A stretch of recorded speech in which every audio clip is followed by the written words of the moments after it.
Oh no! Looks like I got a flat tire. What should I do? First thing you're gonna do is you're gonna take off the brake. Come take a look. We're gonna release this cable from the brake, like so, which is releasing the wheel from the brake, so it's easier to take it off. Next thing we're gonna do is we're gonna flip over the bike. Once you get your bike over, you're gonna wanna start with taking off your wheel.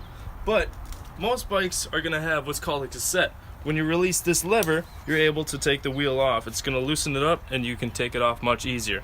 But in our case, we don't have a cassette. We have these lock nuts here. So you gotta make sure you have the proper size tools so that way you are able to take off your bike tire, which we are going to do in just a moment. Just remember to always have the proper tools for being able to replace the tire in a bike when you go on a long trip.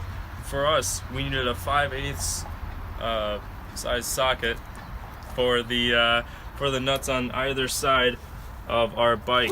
Now I have loosened up these sockets, the nuts on the bike, so we're able to take off the wheel. But first, we have to use the back derailleur on the bike to take off the chain. This way we are able to take off the wheel like so. Now we are going to start the next step of replacing the tube inside of this tire. So the first thing you're going to want to do is deflate the tire entirely by sticking some kind of small object that's able to fit into there to release all of the air that's in the tire, so it's a lot easier for you to take out the tube. Once you have your tire pretty deflated, what you're going to want to do is you're going to want to peel it back. That way you can get one side of the tire off of the rim.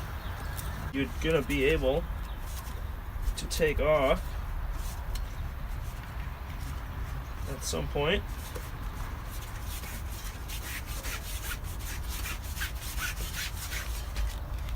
Your tire, so you can get the tube that is inside.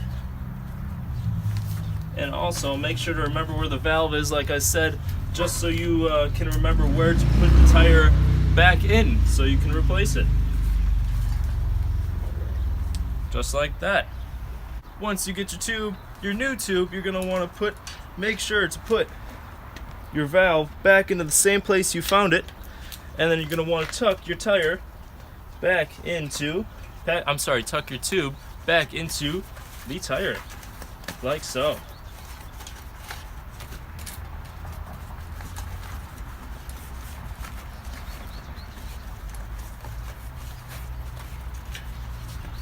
Boom. The next step you do is you're going to want to tuck your tire back into the rim, and then you are going to want to pump up the tube that you just put into the new tire. So make sure that it's securely fastened into the rim so you're not falling off your bike. If I can do it. There we go.